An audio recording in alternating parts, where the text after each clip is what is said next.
Great. Hello, everybody. We're just waiting for all the participants to come in. So we'll just wait 1 more minute and then we'll get started.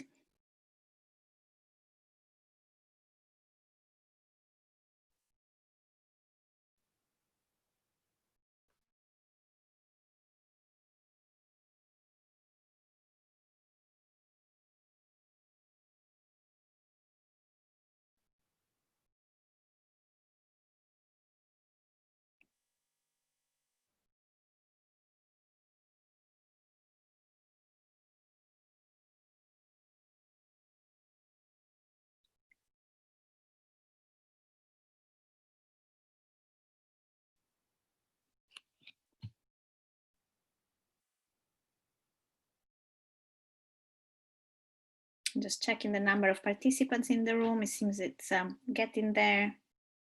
So hello to those that have just joined us. And just a kind reminder that we are video recording this session. I might wait just another 30 seconds before we start to make sure all those that are in the waiting room are into the room with us.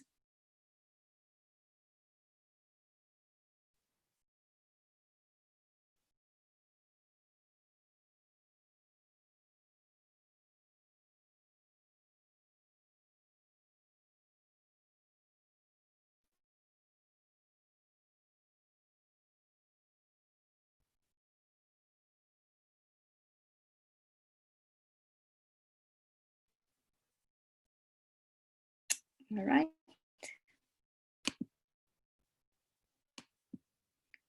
Okay, so I think we may get started then. My name is Elisa Morgera. I'm the director of the One Ocean Hub and professor of global environmental law at Strathclyde University in Glasgow, UK. And I'm very privileged and happy to be here today for this exciting event, unpacking social sciences and understanding how social sciences contribute to the science policy interface for ocean governance. And I'm very thankful to our colleagues at UN Dualos for giving us the opportunity to offer this event to the colleagues that are on the UN Nippon Fellows Training Program and the fellows that are there. So I'll just give a very brief introduction to the One Ocean Hub and then leave the floor to my colleagues. We have a group of extremely diverse researchers from across South Africa, Ghana, and the UK. We've been working together for a couple of years already under the One Ocean Hub, which is a 5-year global inter and transdisciplinary research collaboration focused on inclusive and sustainable ocean governance. And the way in which we're hoping that our research will contribute to that very ambitious mission is really by bringing together different sciences from across the social and marine sciences, but also law and arts, with a view to really finding more innovative and transformative ways to understand how different people relate in different ways to them and how we can better govern them in a way that allows different viewpoints, traditions, values to be included and to finding long-lasting solutions for our ocean health. So just to say briefly that we have different areas of focus, but I realize that my connection is unstable. So maybe leave the floor to my colleague Dylan, who's one of the co-directors of the hub, to take over here. Thanks, Elisa. Yes, so we have different areas of focus. We have 5 research programs, one looking at law, one looking at arts, another looking at fisheries, a fourth looking at deep sea marine science and other marine sciences beyond fisheries, and then a fifth looking at ocean governance and the blue economy, and tangible and intangible heritage.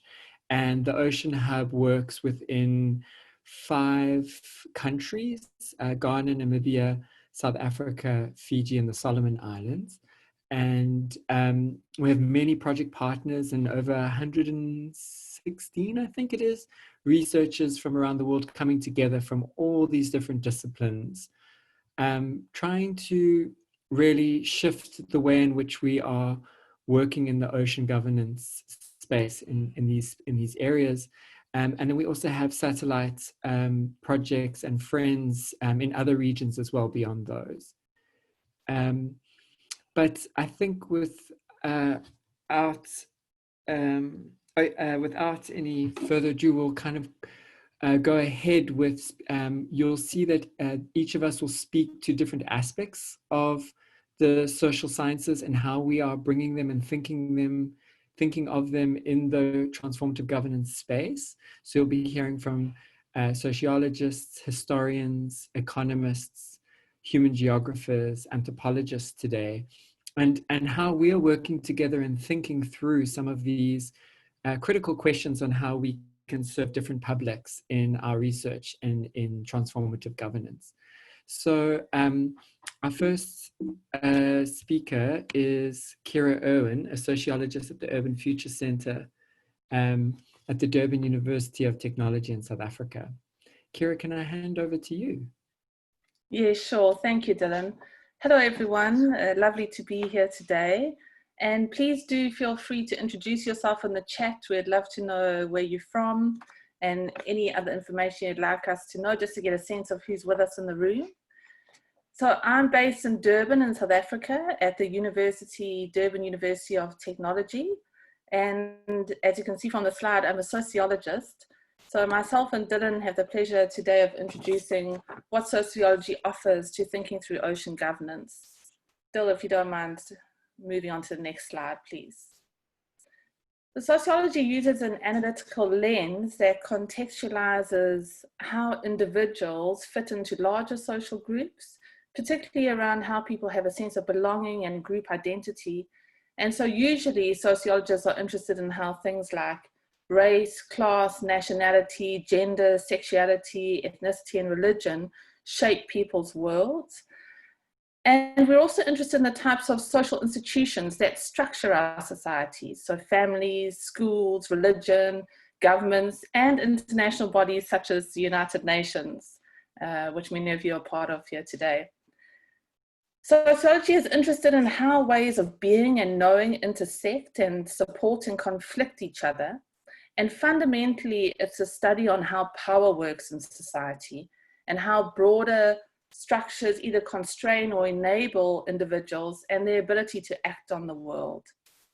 Increasingly, our discipline is having to become more comfortable with the troublesome messiness of the world, really to make sense of very complex ways in which humans are exerting power over each other and the more than human world.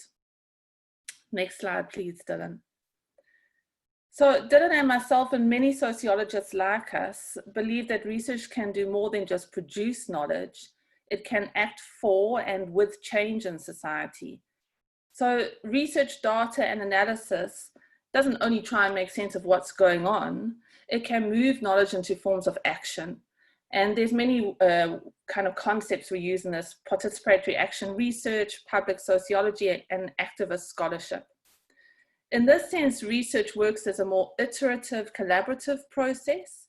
It serves to democratize knowledge development and production, assist in building forms of solidarity across difference, and to try and work with and transform points of tension and conflict. Next slide, please. So sociologists are interested really in what kinds of powerful discourses and institutions are used in ocean governance. In other words, who's included in decision-making in ocean governance forums and who isn't? Whose voices are listened to and whose are not heard at all? And what types of knowledge is valued or are valued and which aren't? For example, sometimes we're interested in the types of technologies that are used to produce knowledge, such as the mapping that's used in marine spatial planning. So whilst we like to map economic activity, sometimes extractive activity, and also conservation activity, there are many forms of belief and practices with the ocean that don't make it into these maps, such as intangible heritage and local livelihood knowledge. So really, I think our type of sociology in the One Ocean Hub that we're looking at is how research can expand and complicate these dominant ways of seeing so that we can listen to a chorus of voices and not just a few. For example, in my hometown, Durban, subsistence fishers feels like they have been excluded from what is actually a fairly progressive small-scale fisheries policy. And so the whole time we're grappling with what it means to include and sometimes what it means to exclude ways of knowing and being in the world. Thanks very much. Please do ask any questions you have in the Q&A window that's available, and I'm going to hand over Dylan to explain further. Thanks so much, Kira. So yes, I work very closely with Kira. I'm Dylan McGarry. I'm an educational sociologist at the Environmental Learning Research Centre at the university currently known as Rhodes in South Africa. We've been working for some time on a project called Lalelo Lwandle since last year as one of the pilot projects for Ocean Hub. And some of you may have seen our presentation in the World Ocean Weeks. But I just wanted to give you a quick example of the kind of public sociology that we are involved in. I'm taking this concept from Michael Borroway, who talks about how sociology always has a social justice lens, and that, as Kira said, we're not here to just produce knowledge, but actively reshape knowledge. And so that our work must be open and available and in service of different publics. And this is an example of it. You can find out more on empathiater.com. But I thought the best way to show it was to show quickly a short trailer, which of Lalelo Lwandle, Listen to the Sea, which follows. It's what you'll see now is just the actual footage of the play and how it's working with different publics in South Africa around ocean governance in this particular context. So let's just push play.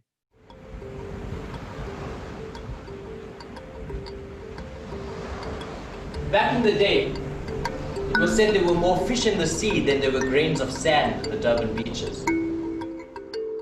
The communities that make up this coastline are not just a single group or a single voice. Without you even knowing, your breathing is moving in time with the waves and everything just melts away. It was fantastic. The whole idea of the theatre and around, the whole idea of empathiater takes stories into a new medium. My mother had once told me how Moses had parted the waves to let his people through. I was secretly hoping the sea would do the same thing for me. It's done as many fish can we go home. You remember what he used to say? No, Kana. What he used to say? What the sea give it, the sea take it away. Now these companies are planning to send in machines with big teeth into the bottom of the sea.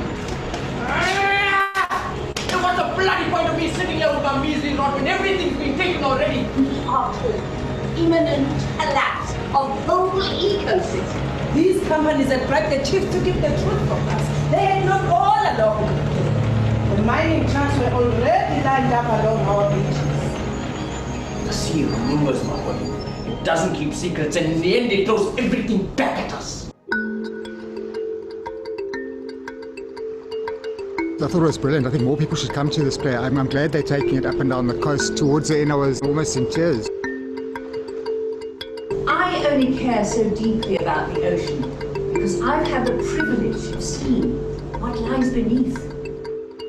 You know what I always tell the children? This heaven they all want a one-way ticket to. It's not in the direction those missionaries promised us it was, no. It's in the opposite direction. It's down there, beneath the waves.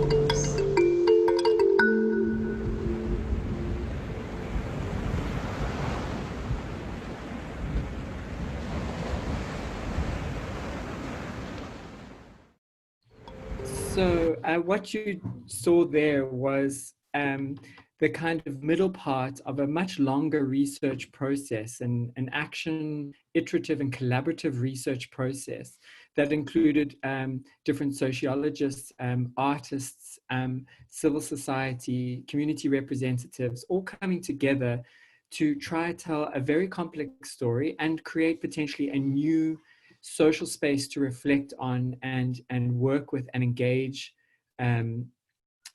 with decision-making and with ocean governance. So this slide just briefly is showing the journey of deep iteration that's required. So those first images on the left are focus groups and consultation with different publics, interviews with specialists. You see Taryn Pereira, our one researcher here at our center, speaking to Pelile, who a large part of the play, her master's research contributed to, and we'll hear from Pelile in a minute. Participants' observations with community members, and then scripting and developing the play as an analytical tool and a way to share knowledge in not just dusty documents, but in living, ongoing storytelling. So this slide is just to show the level of rigor, both not just academic rigor, but also political rigor in our work.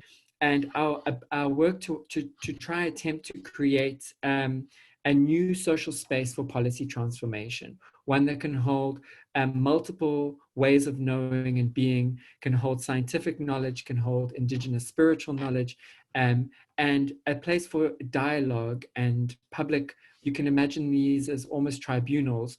And in this project, we were able to listen to over 900 different people up and down the coastline and get testimonials that we could use in legal processes, in particular appeals, in strategic environmental assessments, and so on. So this is just a quick example of the way in which Kira and I are using our sociological research in the One Ocean Hub.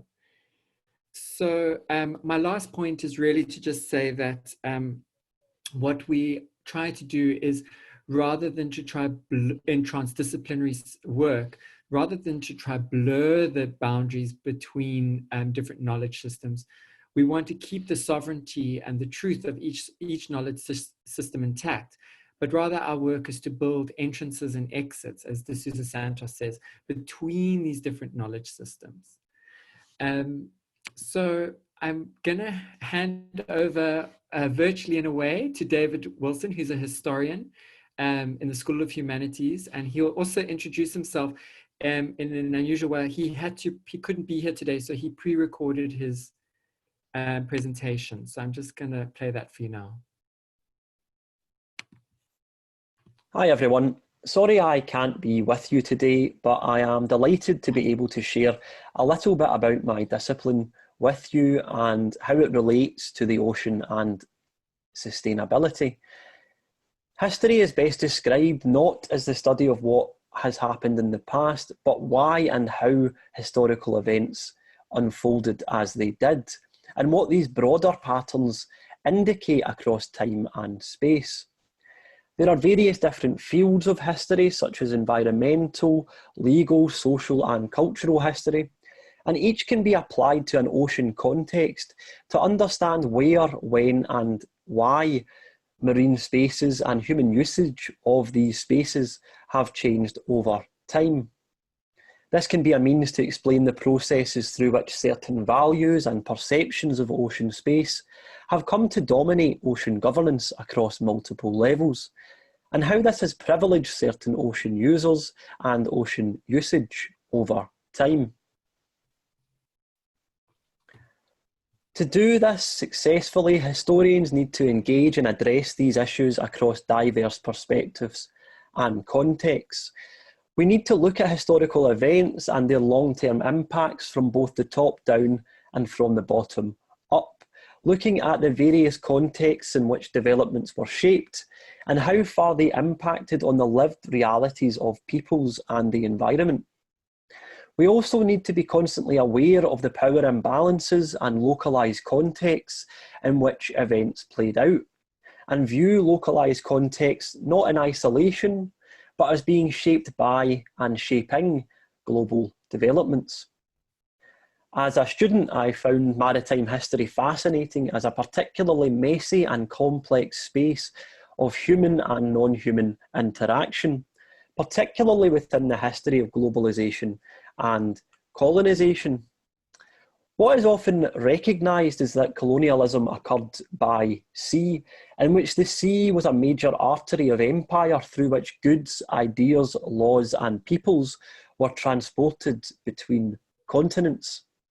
It is also recognised that colonialism occurred by the sea through the urban and industrial transformation of coastal spaces. However, in this recognition, the sea itself is most actively pitched as a transitory space. It is a boundary that separates the land, and it is a highway by which people and things have to move. This map, one of the earliest outlining Iberian overseas claims in the 16th century, speaks to this idea, as the ocean is represented first and foremost as a characterless void between spaces. Often neglected, however, is that sea spaces themselves have also been transformed by these same historical processes. That is what these images of coastal Ghana represent, in which you can see different African and European vessels and coastal settlements, each of which represents the extension of different forms of influence, power and governance over sea space in the 18th century.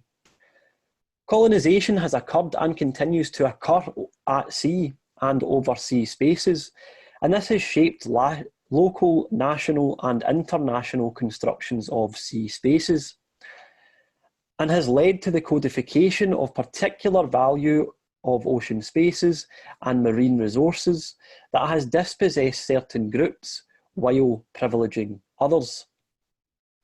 If we are to meaningfully move towards a more sustainable ocean policy, then we need to better understand the impact of colonisation on coastal communities and the legal constructions of sea space across different governance levels.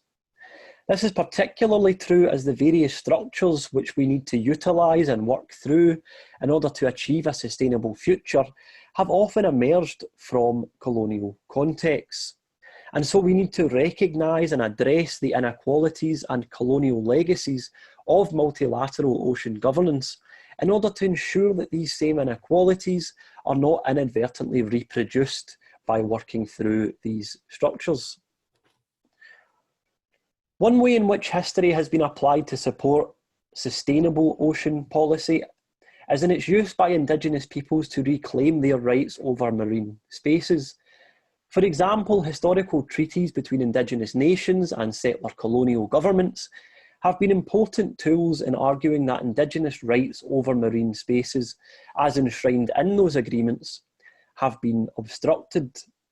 Such arguments require a deep historical understanding of the context and content of these treaties from both perspectives, making use of colonial written records and Indigenous oral traditions in order to understand the context and rights enshrined in these treaties. And treaties are just one example which cannot be relied upon across all contexts, and in which power imbalances and mistranslations need to be recognised and dealt with very cautiously. I have ended here with some examples of historical Indigenous cartography, which, in comparison to the earlier colonial map, portray a more relational perception and connection between terrestrial and marine space. It is only by recognising the means through which Indigenous peoples and other groups have been dispossessed of their rights over land and marine spaces in the past, and either move to correct those historical injustices or better secure the patchwork of those rights that have already been reclaimed and recognised within law, that we can hope to move towards an ocean governance and custodianship that is not rooted in colonial past and constructions and does not reproduce or reinforce the inequalities of the past. It is my hope that history can play a key role in this understanding, while surfacing those voices that have been underrepresented and misrepresented in the past, in order to move towards an inclusive and sustainable ocean governance that is centred on social, environmental and historical justice. Thank you. So thanks to virtual David. Hi everyone. So now I'm very happy to hand over to Pilile Mbata. Pilile, are you there? Yes, I'm here. Welcome. Okay. So Pilile, the floor is yours. Hello everyone, and thank you for joining us today, especially for those of you for whom it's very late. My name is Pilile Mbata and I'm from the University of Cape Town at the Environmental and Geographical Departments or Sciences. And a lot of my research focuses on the coast. So I'm a human geographer and I'm really interested in the interface between people and space in coastal environments. So as geographers, our work tends to be quite transdisciplinary. So we look at the interface between people and landscapes. And in my own particular research, I also like to adopt a global south lens, which is why you'll see that map of the world upside down, because I feel that global south context from a human geography perspective provide a lot of rich insights when one is seeking to understand issues that show the interface between nature and people on the marine and coastal environments, and even in terms of ocean governance. So if Dylan, you could move to the next slide. So in the next slide, I outline, not that one, yes, why coastal or marine environments are quite useful lens for us as human geographers to tap into if we want to understand the interface between nature and people. Well, one of the reasons is that, and this has come from a lot of my own research, is that coastal environments are important for livelihoods of many people around the world. And in places like South Africa, they are quite important for a lot of people that live in rural areas along the coast that participate in activities such as fisheries, agriculture, tourism, and so on along the coast. But as some of you may be aware in your own areas, there's a lot of contestation when it comes to coastal areas by a lot of sectoral activities, for instance, mining. There's a lot of coastal mining in South Africa, for example, and activities such as conservation. And in places like South Africa, there's a huge debate about the contestation between conservation and rural development. And as well, and the other issue is that there are also growing levels of inequality in coastal environments, especially if I can use South Africa as an example, even though it's not unique in that we see that happening in many parts of the globe. And these levels of inequality are actually perpetuated by the fact that the benefits that accrue from the use and access of coastal resources are usually unevenly distributed between coastal communities, comparing to, for instance, more powerful actors like the government or the private sector, such as mining companies or conservation agencies and so on. And also there's the issue of the plurality of governance when it comes to coastal environments, where coastal areas, because of the nature of the richness of activities that happen on the coast, there usually are a lot of stakeholders that are involved in the use and management of resources. So for instance, in one stretch of coast, you can have mining, conservation, fisheries, agriculture, all taking place at the same time.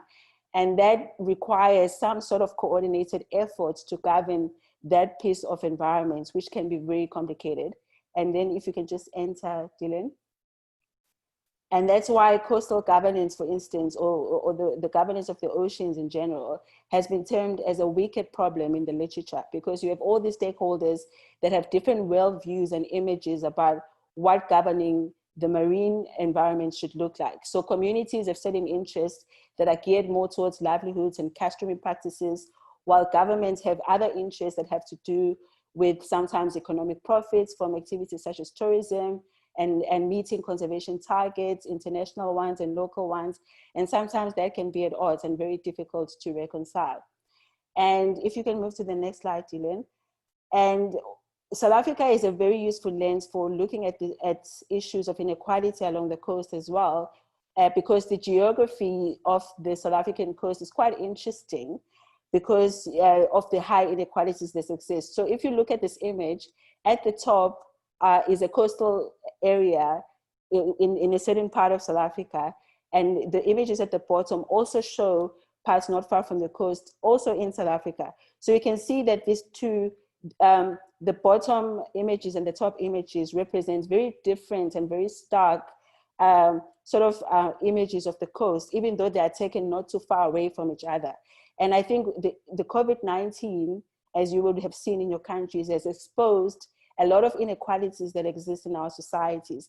And the coastal environments as well, we've seen from some conversations that we've been having with people that we work with on the coast are not immune to this. So the inequalities are very stark. So when we're talking about ocean governance, these are some of the things that one needs to think about. And as human geographers, we love to engage with these issues, especially when dealing with issues of governance. So David's talk before mine did sort of do a good job of outlining how colonial histories have had a lot to do with the inequalities that we see in our societies today. So when we govern the coast, we need to look to history to look at how some of these inequalities have been perpetuated over time. And in South Africa, it's the same with the apartheid era that followed from the colonial era. And in the democratic dispensation, people assume that everything is now okay and there's equality, but this is not necessarily the case. So if we can move to the next slide.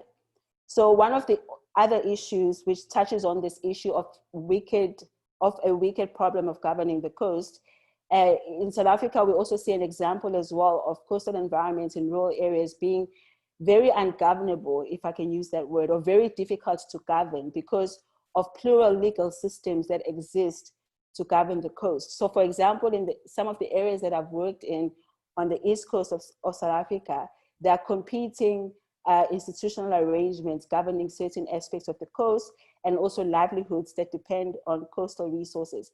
So for instance, there are state institutions like conservation scientists and governments, and then you have traditional authorities, and then you have customary institutions that usually predate colonial times.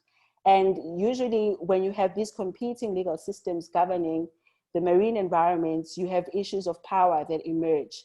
So the assumption is that when you have multiple institutions involved in governing the coast, there are seamless interactions between them and among them. But the reality is that power tends to play a very critical role in determining who has access and who doesn't have access, and who benefits and who doesn't benefit.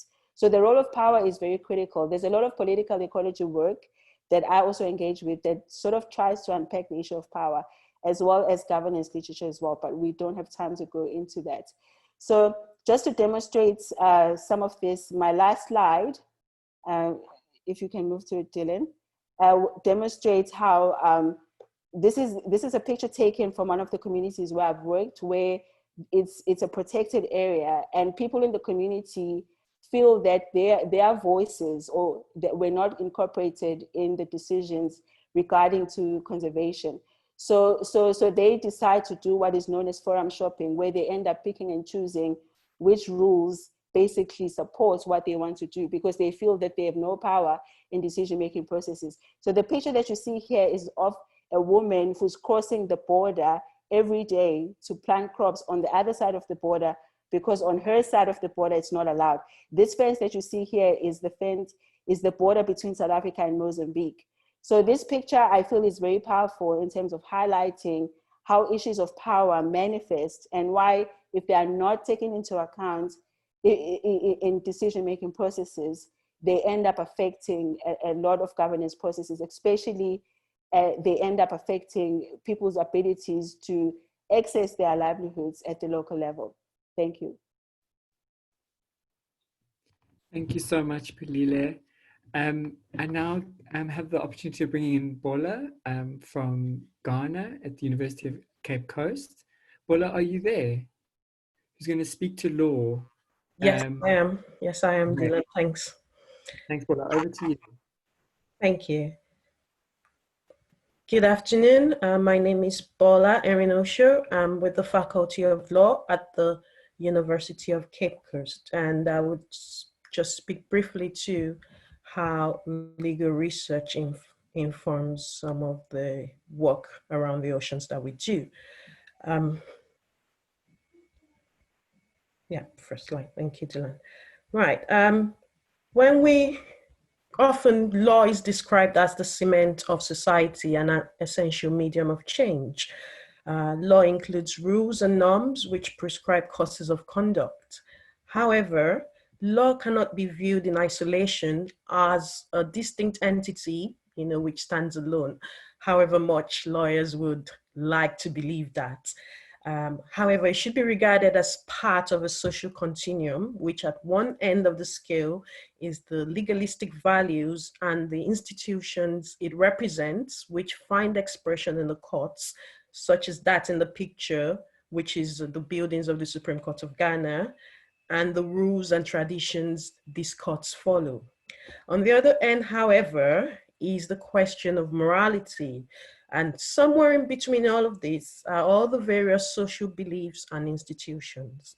Now, the core of the science of law is exploring what the law is and what it ought to be.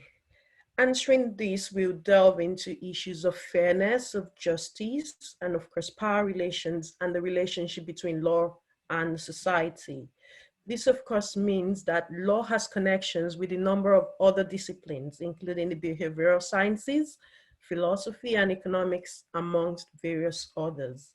For oceans law in particular, this connections to other disciplines, including the natural sciences, is core to the determination of what the law is or ought to be, because we rely a lot on the scientists who publish a number of, a lot of research around what the state of the oceans are. Can we move to the next slide, Dylan? Thank you. Right, this slide, which was taken, it's a picture of the coast, the community along the coast in Cape Coast in Ghana, which is where I work, just a few hundred kilometers from, well, a few kilometers, not 100, a few kilometers from my offices and my university. And this picture, this community which live here, the community around Cape Coast, have been fishing on this coast for hundreds of years. Now in that picture, along with the vibrant colors and the boats and, well, a bit of pollution as well, you would also see certain nets, green nets on the boats, if you look quite closely. Now, those nets which are displayed on the boats have been banned by the national government for almost a decade, as they're not very environmentally friendly. We call them monofilament nets. And however, these nets still continue to be used quite openly and publicly in violation of existing laws. And such, what our research seeks to explore is not just what the law is or what it ought to be, as the case may be, but also how to ensure compliance with the laws and its enforcement in view of the scarce administrative and bureaucratic resources in our countries. Next slide, Dylan, please. Next slide, thank you. Right, in order to do this, we need to encourage and empower the voices of these communities and strengthen their participation in ocean governance. Now, I chose this picture, which is a picture of a drum, African drums, because in many African cultures, the drum is not just about sounds and music, it often expresses a message.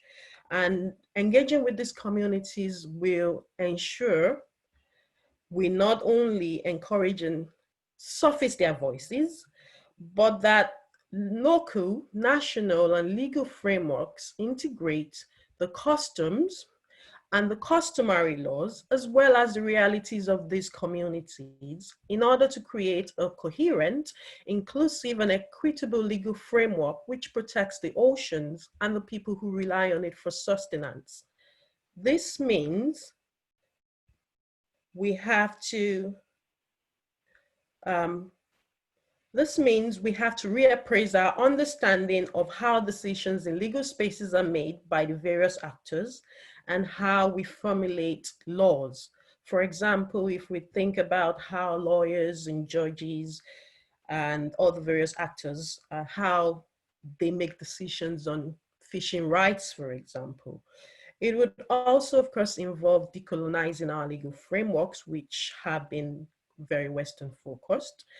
It would mean we would have to explore the power dynamics which Pilile, for example, has spoken to in many of these communities, and amongst, and even within the communities, the most vulnerable within such communities, because there is a tendency to assume that there is one voice for all of the communities, but in actual fact, even within communities, there is a plurality of voices. And so our job is in formulating these legal frameworks. We need to integrate all of these various dimensions and all of these various realities into our legal framework.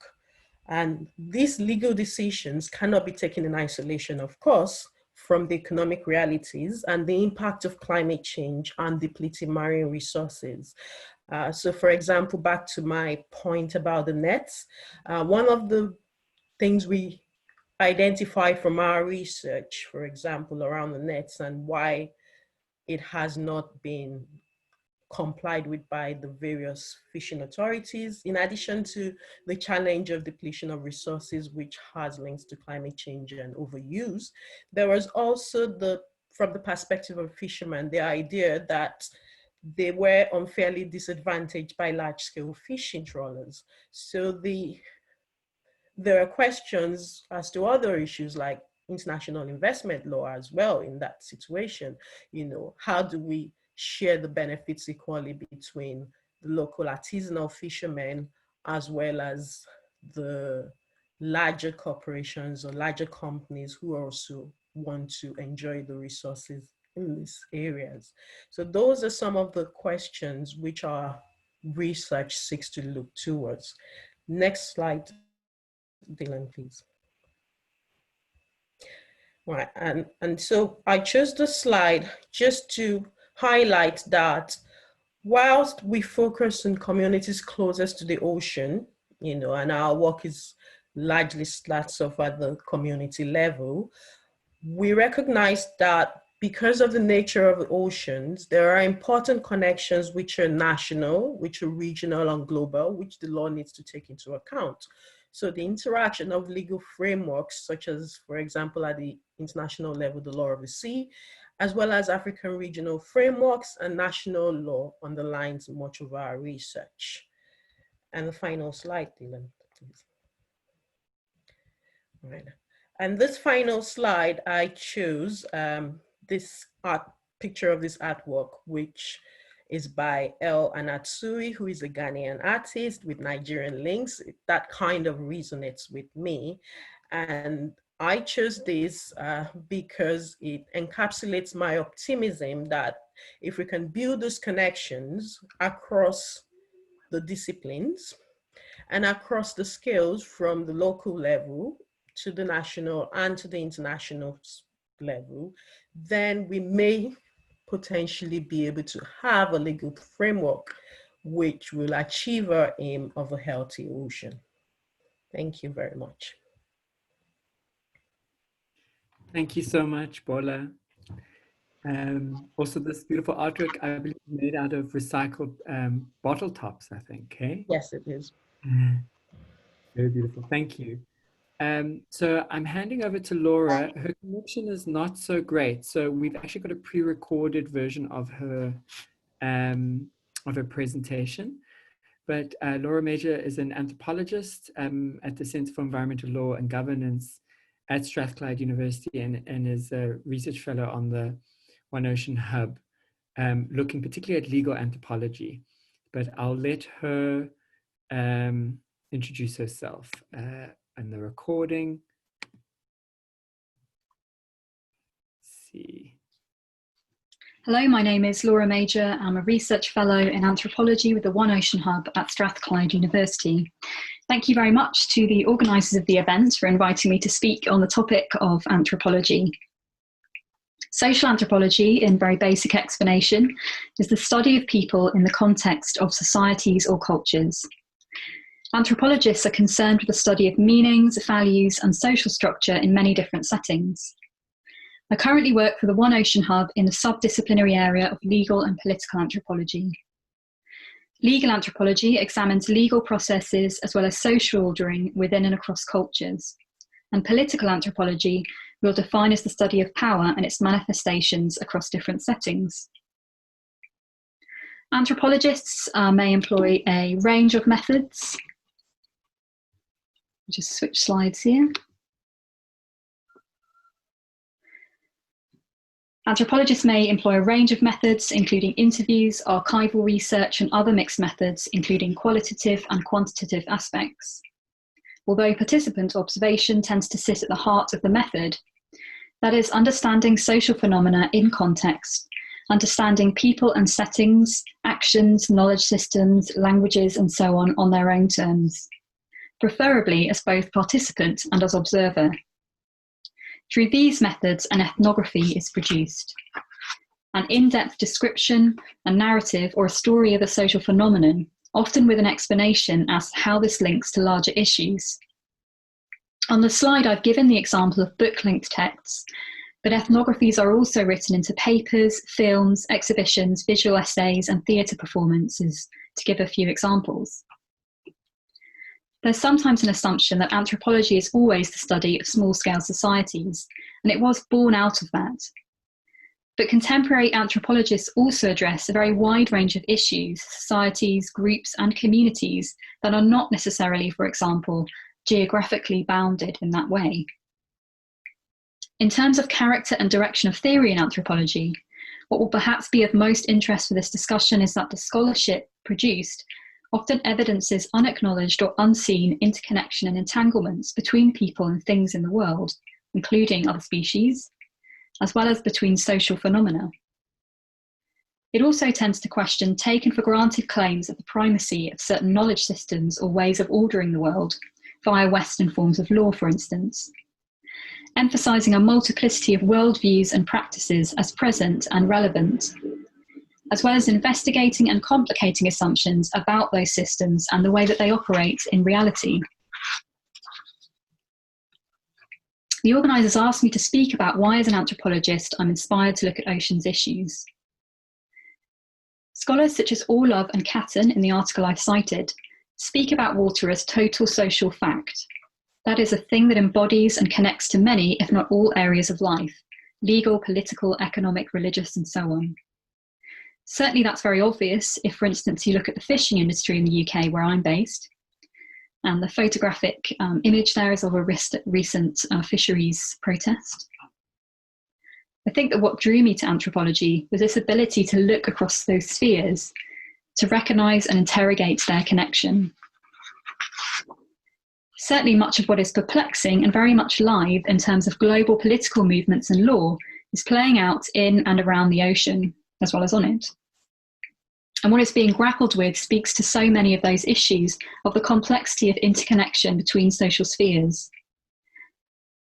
My previous work was on land-based governance in the context of armed conflict. And in moving over to the study of marine spaces, I've seen both synergies in terms of challenges around governance across scales, and also quite striking additional complexities and meanings that are generated by the very particular material substance that is ocean water.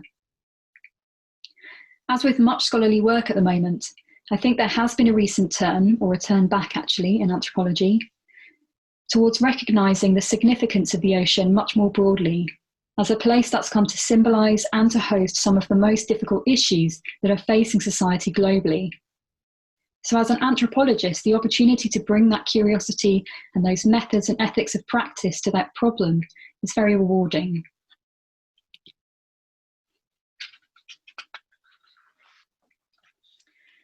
Marine anthropology is probably one of the most applied areas of anthropology, and research in this area has often had influence in policy formation, particularly in terms of helping to bring otherwise neglected voices and stories to the table.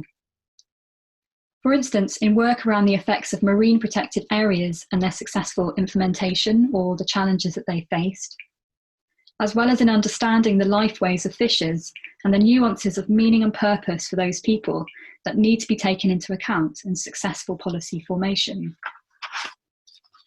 To To give a more specific example, work by anthropologists studying small-scale fisheries has contributed to the evidence base for and the assessment following implementation of the voluntary guidelines for securing sustainable small-scale fisheries. So a few thoughts on the hopes for the future of marine anthropology and its application to some of the challenges that are arising around the oceans. There's much ongoing questioning in the discipline about how best to represent or elevate voices on a range of issues, particularly amongst marginalised groups. And I think that's a very relevant and useful conversation for these broader discussions across disciplines and between institutions.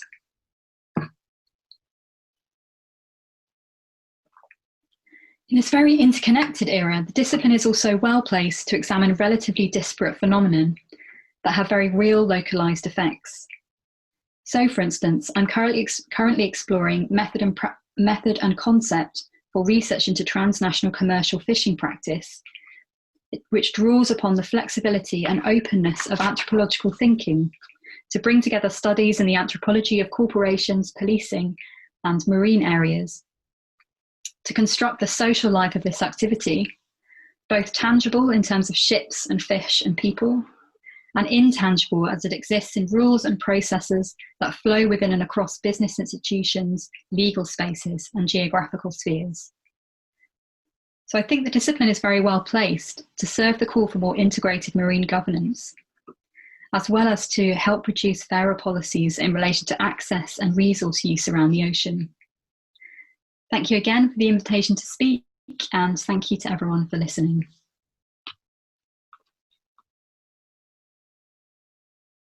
So thank you so much. Laura is with us. We just pre-recorded that in case there was problems with connectivity. So if you have questions, please use the Q&A function.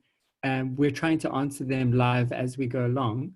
I hand over to Holly, who's going to speak to political science from the University of Plymouth. Holly, are you there?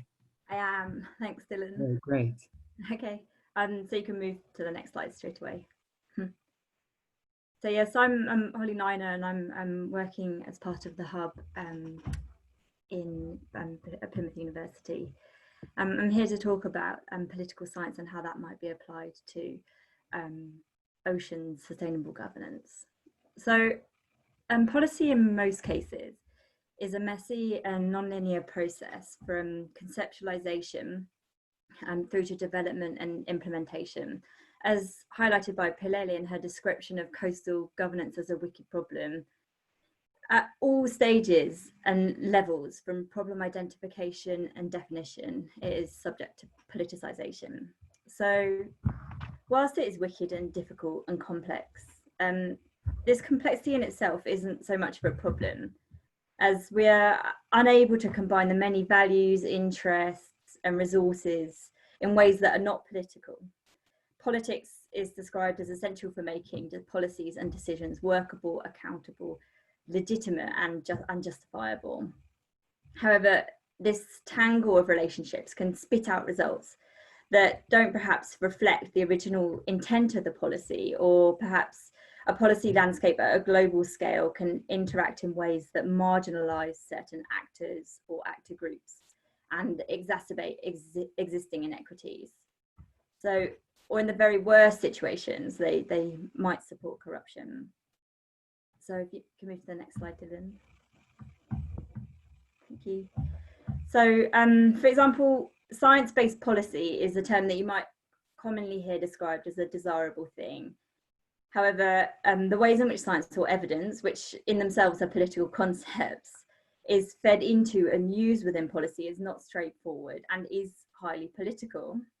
My overused words of this presentation. So if you take an aim such as no net loss of biodiversity to be achieved through biodiversity offsetting, this policy aim is simple to understand. It means that any loss of biodiversity and associated benefits will not be tolerated unless you can sort of equal them with new biodiversity. And anything where you can't, where that can't be realised, any economic development should be refused permission. So on the surface, such a policy seems really simple to enact. You need to measure what's there before and recreate what is lost elsewhere and then measure that. But biodiversity itself is a really political concept, and how you interpret it is a choice. So if you're measuring biodiversity based on one indicator, such as area, that would likely yield a very different result to if you were measuring the benefits that people were accruing from that same biodiversity, such as access to or the existence of an area that's really important to cultural practices. So in the case of no net loss, and in some instances, such as its application in marine contexts, the lack of agreement on how to measure biodiversity losses and gains, where the assessment of this quantification is subject to huge uncertainty. This has implications for the use of this policy.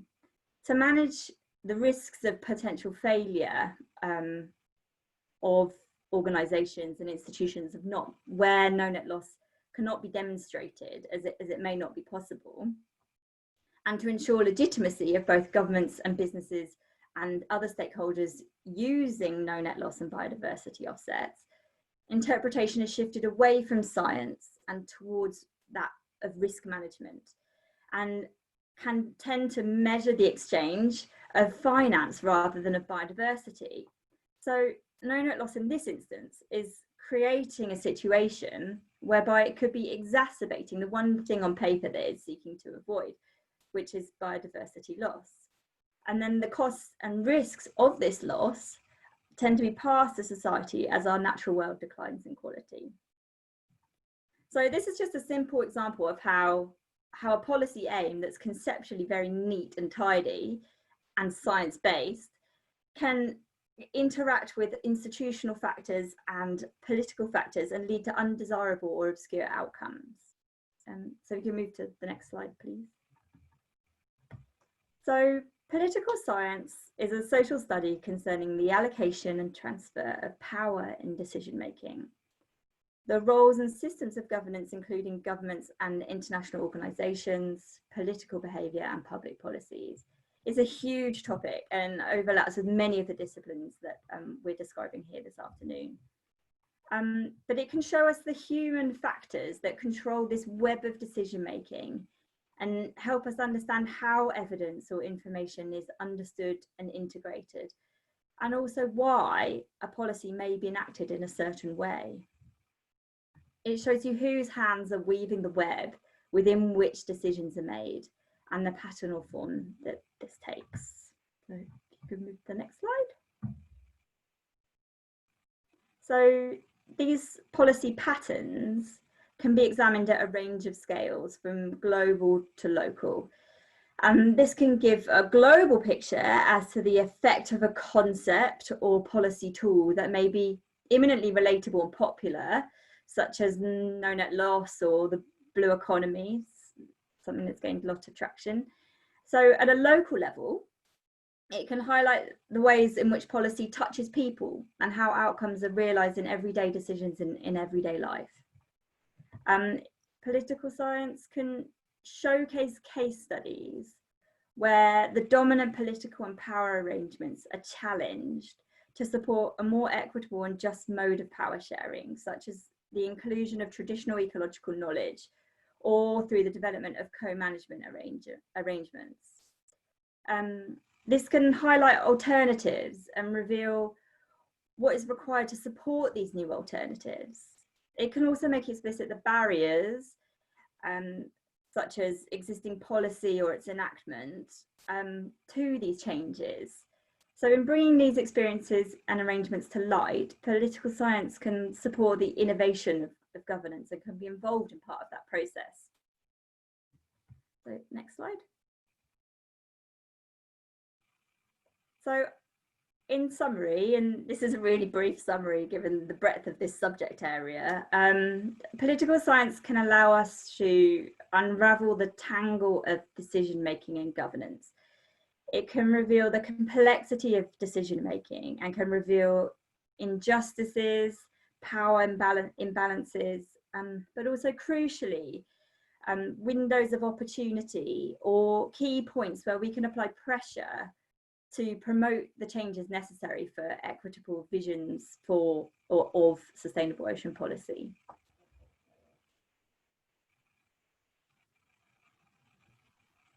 Thanks so much, Holly. And now to close off, I'm handing over to Sean Rees to speak around economics and from the School of Biological Marine Sciences, also at the University of Plymouth. Sean, you there? Yep. Can you hear me? Yes, perfect. Good. Right.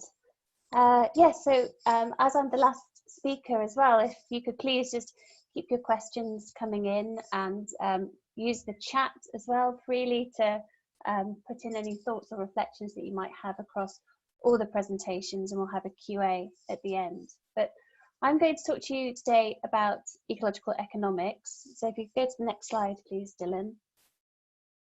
So economics in general is the study of scarcity and how people use resources and respond to initiatives. And economics, again, is a very broad discipline within the social sciences, and it can be applied at a small scale, which we call microeconomics, so how you may run your fishing boat. Then it goes up to macroeconomics, which is how fisheries perhaps contribute to the gross domestic product of a country, for example. Now, I'm going to focus specifically on a branch of economics called ecological economics, and is also sometimes called natural resource economics. If you could do the next slide, please, Dylan. So, ecological economics is a transdisciplinary field of academic research, and it aims to address the connections and the interdependencies between human economies and natural ecosystems. And this branch of economics is concerned with the problem of assuring sustainability in the face of uncertainty, and aims to maintain the resilience of ecological and socioeconomic systems by conserving and investing in both natural, social and human assets. So you see that the language in economics does shift much more towards what you might hear more about in terms of countrywide economics. Could you go to the next slide, please, Dylan? So I was inspired into ecological economics through working with fishermen like Aubrey here. Now, Aubrey's livelihood depends on a reef ecosystem below the waves. He catches lobster and crabs, but his form of fishing was being destroyed by another form of fishing, which is the use of trawls and heavy dredges along the seabed, which results in healthy ecosystems that you can see on the left here, being smashed and broken and taking decades to recover if it recovers at all. So we ask, why is economics important here? Well, despite decades of ecological evidence, which was documenting the destruction of the reefs, and this was coupled with high-level campaigns by NGOs, it was finally a detailed economic analysis of the beneficiaries of a healthy, functioning reef ecosystem that was submitted as part of a policy impact assessment to government that led to the closure of this reef to the dredgers and the trawlers. And the government actually cited that intervention was required to ensure an improved outcome for society and the environment. And this was an entirely new angle for the government at the time, and it was swung by an economic rationale which focused on equity. So fishermen like Aubrey here, in the 10 years where we have tracked economic performance, have had a secure and increased income from the reefs. And fishermen like Kieran, who, if you go to the next slide, please, Dylan. This is Kieran, and he handpicks scallops from the seabed within this new protected area. And he's been able to invest in his business. He has a long-term business plan here because of the legal instruments that prevents people trawling along the reefs. And he has security. Additionally, we have those divers, dive businesses, anglers, charter boat operators who also rely on the reefs, have seen increased income from visitors to the area, which is all part of the narrative that economics can bring as a social science. But there are economic losers as well, and this should not be disguised in any decision that is made by economists or is influenced by economics. The trawling fleet, who operates with high overheads, riskier business models, have lost grounds, they've suffered increased stress, and they've opened conflict with other fishers and have also had to change practice.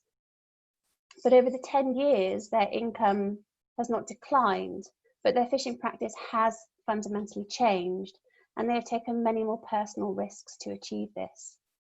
So economics is not the answer, but it reveals those very complex trade-offs, which then tips over into a social and policy context, which is the major definer of how these decisions eventually swing. But economics can't operate in a bubble without understanding the broader connect. So if you could go to the next slide, Dylan. So this is the sort of data that we collect, just focusing on one activity here, which is fisheries and potting. But we rely heavily on reported data at a macro scale. So data that is collected by regions or governments. So things like fish landings, the weight, the value, employment in this industry all form part of a national statistics database. At a micro scale, we have to focus in much more detail. Within ecological economics, we also look at ecology data as well. So we're looking at the state and the condition of the environment. And this is still a component we struggle with at scale. In terms of the activity, we're interested here in metrics which define the distribution of the fishing activity, the effort that goes into fishing.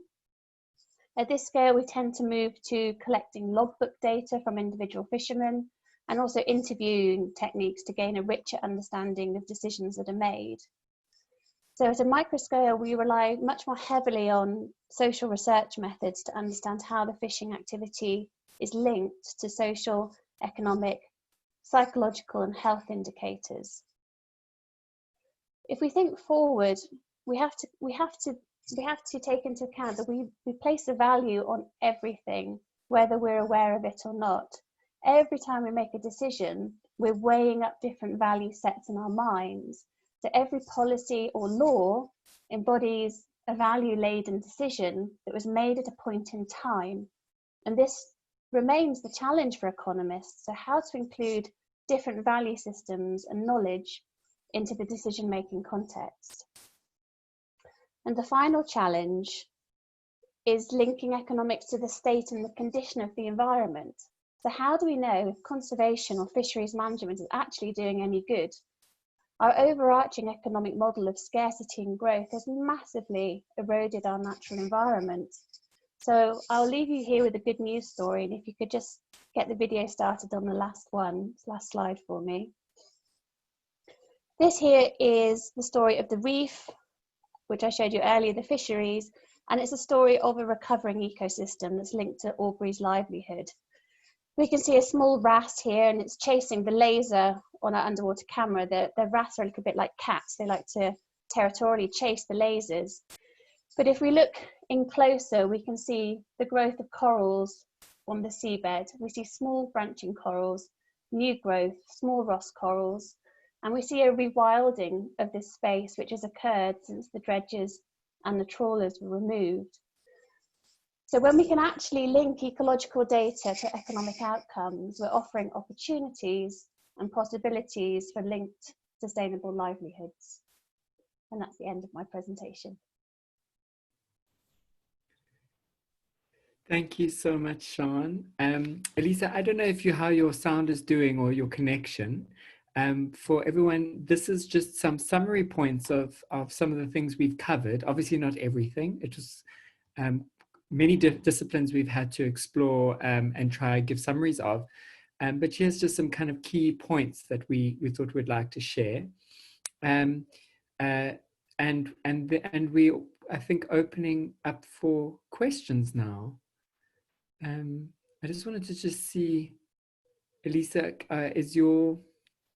Yeah, let me try and see if I come across clearly now. Yes, I can hear you well. Okay, I mean, the storm has passed, but my connection is still unstable. So let me know if I break up at any point.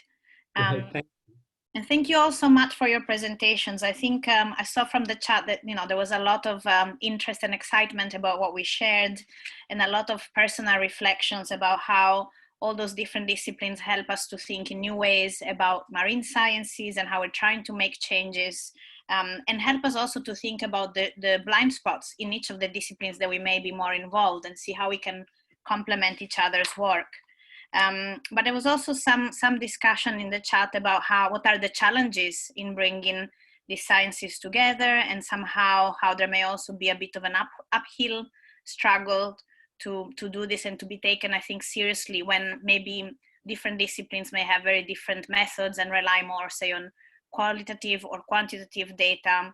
So I'm just wondering if all of the panelists may have some thoughts around what has been your experience in participating in interdisciplinary project like the One Ocean Hub, and what you've learned about what works to bring different disciplines together. I don't know if any of you would like to take this first.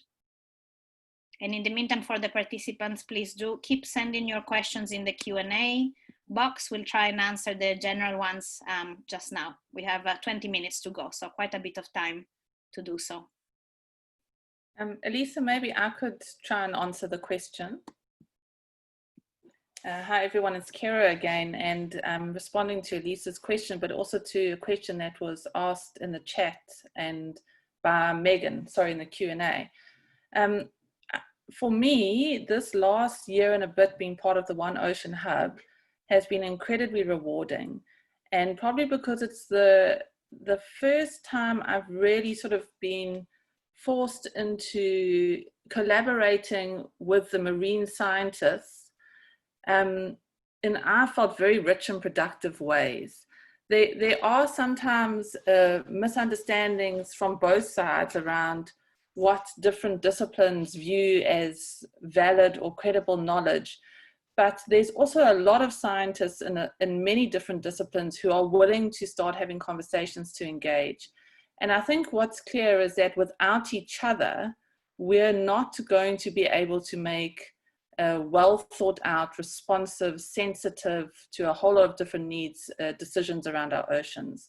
So it's critical that even if the conversations can be awkward at first, that we learn to listen to each other across these canons.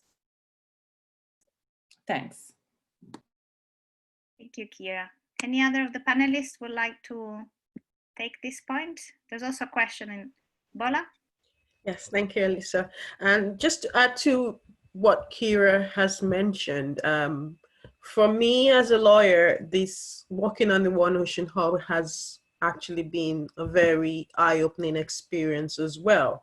I mean, it often is perhaps maybe more natural to collaborate with some of the social sciences, well, from our perspective, but for the vast range of disciplines has sort of opened our eyes to the policy basis for many of the decisions we make in law. Often at the law end of the spectrum, usually the science has been done, the economists and everyone has had their say, and then we have a law. That's usually how it happens. Usually the lawyers get called in last, and we're then expected to draft this law and enforce this law and ensure compliance and all of that.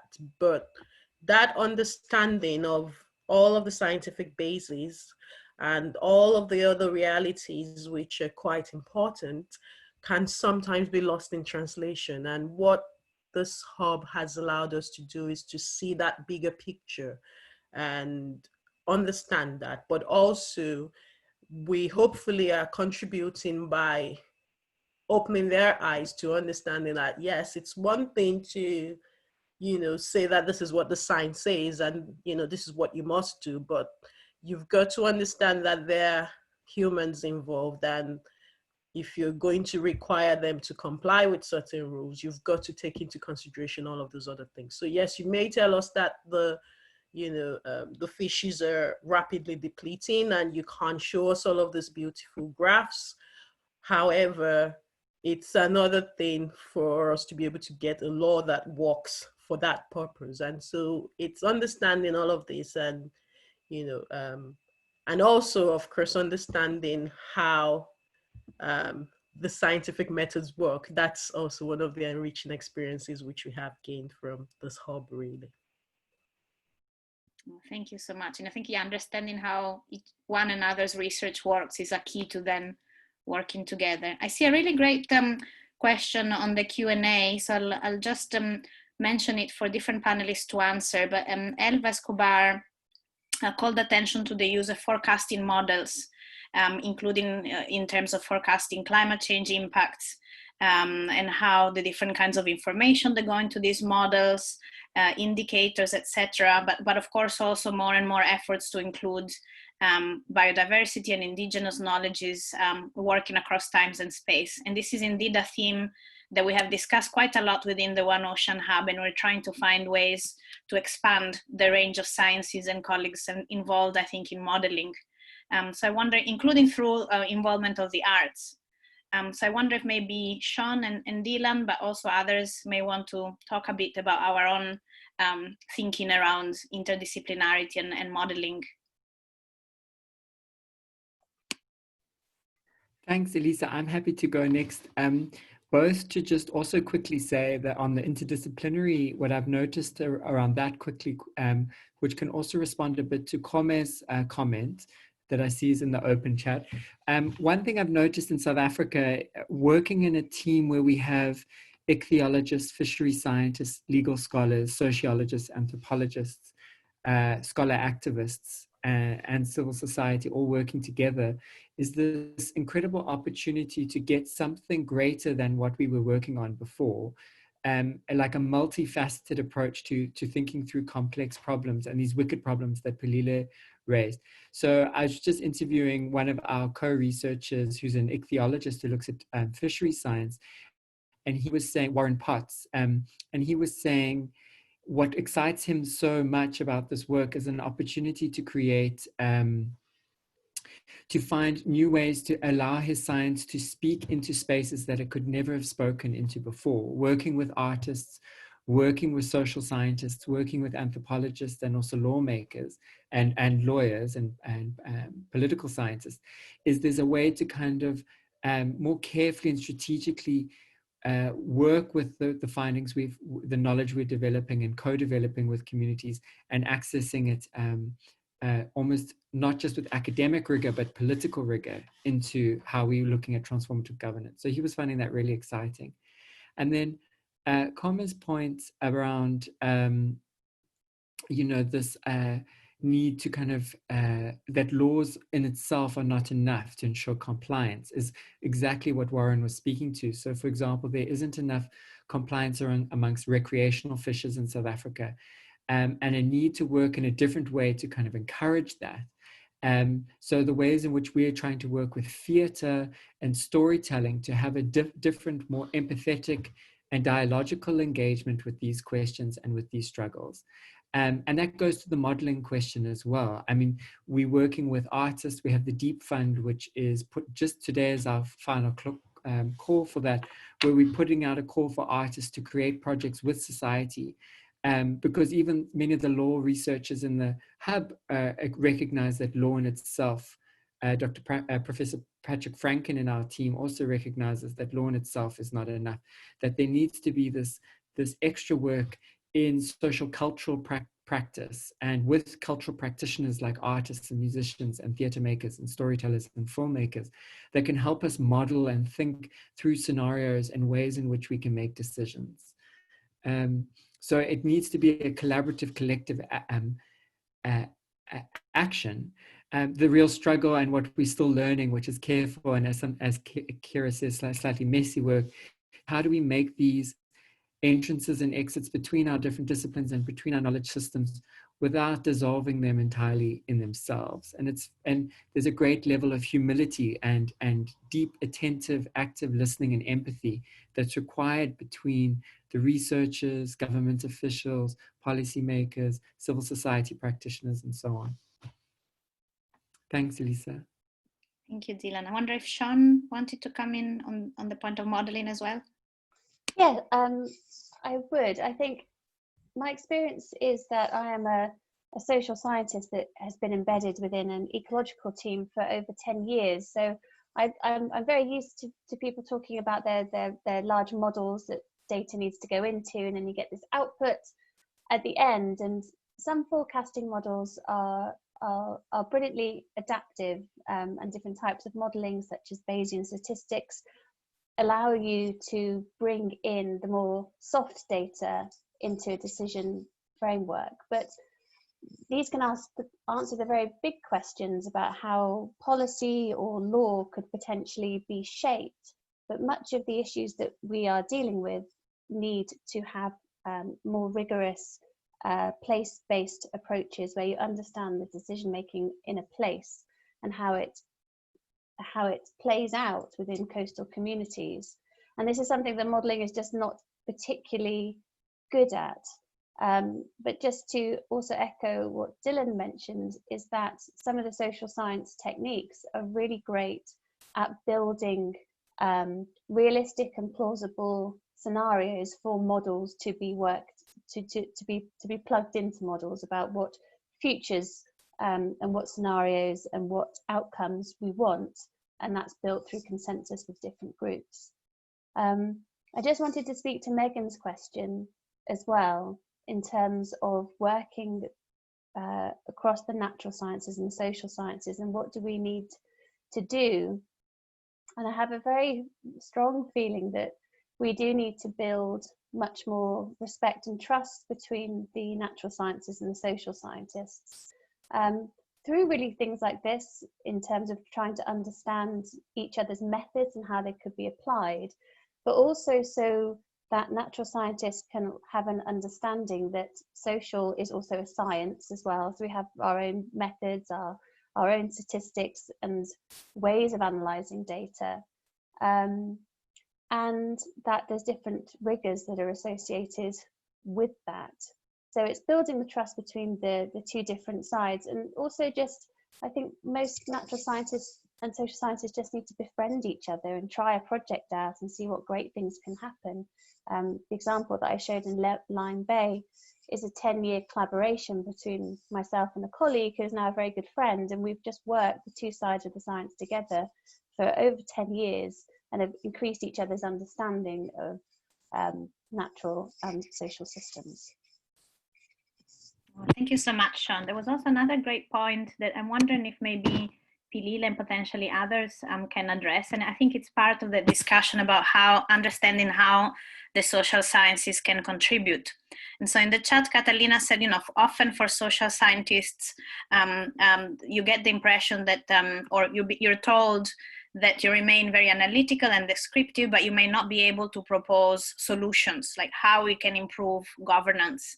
And I wonder if any of the panelists can have concrete examples of how their own work has led not only to a description of the complexity of reality, but also proposing some effective approach to improving governance.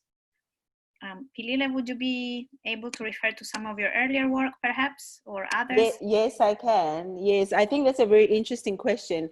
And if anything, I actually do think that social sciences work does actually contribute a lot towards processes of thinking more about more inclusive governance, because you have a governance, but then it's not always inclusive. So I think governance that is solely based on quantitative data without any narrative about what's happening on the ground doesn't really give us the right amount of information that is needed for inclusive governance. So for instance, I've participated in research looking at benefit sharing along the coast, and looking at how, for instance, in sectors such as mining and conservation, as well as tourism along the coast, how interventions are set up by powerful actors such as the governments or the private sector that basically have rights of use on the coast and therefore control rights of access. So we were trying to look at how rural communities adjacent to these mining or conservation projects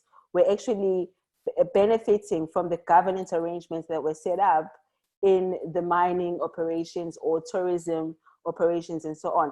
So that was quite interesting. What was really interesting is that a lot of reports that we read, a lot of desktop work that we read before we went into the communities was very much saying that there's a lot of benefit sharing. There were a lot of statistics about, how sustainable the projects were, like percentages of proportions of communities benefiting from the projects. But what was interesting is that when we went into these places, the narrative that we got from the communities was completely opposite from what was in the reports that were issued by governments and the private sector. So then we started wondering why there was this huge gap between the benefits that were stated on paper and what the local people were perceiving to be getting on the ground. So that really then opened up room for us to do transdisciplinary work to try and understand who was benefiting, who was not benefiting, why there were blockages in terms of benefit sharing processes. And one of the key things that came out was that the issues of governance and institutional arrangements were quite a big problem. So sometimes, for instance, governments or private sector that don't really have a foot on the ground and who don't really have a grounded approach into setting up these governance processes, they just sometimes do it to tick boxes, to say, oh, we've implemented this corporate social responsibility project, we've given so much benefits. So they just do it to tick a box, but they don't follow through to see whether or not their institutional arrangements that have set up are actually set up to ensure that benefits are reaching the people in the bottom. Because what we found is that there was a lot of elite capture of benefits, a lot of issues to do with power, people in power basically capturing the benefits. And that's kind of research that social sciences are able to delve into, that a lot of quantitative work cannot really help address. But with that said, we do need a combination of like quantitative and qualitative work to be able to have a more in-depth understanding about what's happening. So I do feel that social sciences have a lot to contribute when it comes to governance. Well, thank you, Pilila. Really great and very clear and pragmatic example. We have a few minutes left. I wonder if any other of our panelists has another example to offer on this question, which I think is a good one to close and to leave people reflect on.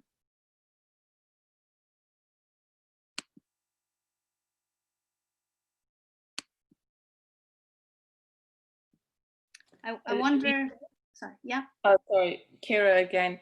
I'm just thinking that the other thing that's often left out of governance spaces and policy spaces are people's spiritual connections to the oceans. And just drawing on Pilili's example, when you on the ground and you speak to people and you ask different questions about the oceans, not questions that are going to easily fit into a quantitative modeling framework, you start to realize that the oceans hold deep meaning for people spiritually. So these are also questions to ask, how does that count in a model? What value does it hold? Perhaps this is not how policy, marine spatial policy views the value of the oceans, but for many people in South Africa and elsewhere, the oceans are linked to ancestors as well. And these are important points that are often forgotten. Yes, now it's a great example of blind spots and even like big gaps in either in legislation itself, on how different pieces of legislation, like we've seen in South Africa, different pieces of legislation protecting cultural heritage as opposed to regulating environmental impact assessments and different licensing processes for natural resource use. These are the gaps, and what those gaps mean in reality can only be unveiled and fully understood through the work of the social sciences.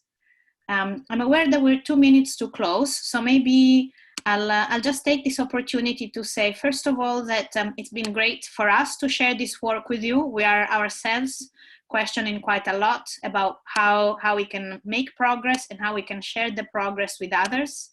As part of our own contribution, but also others' contributions to the UN Decade of Ocean Science. It has been recognized that social sciences need to be more involved, but how we do it and what are the things that work and not work.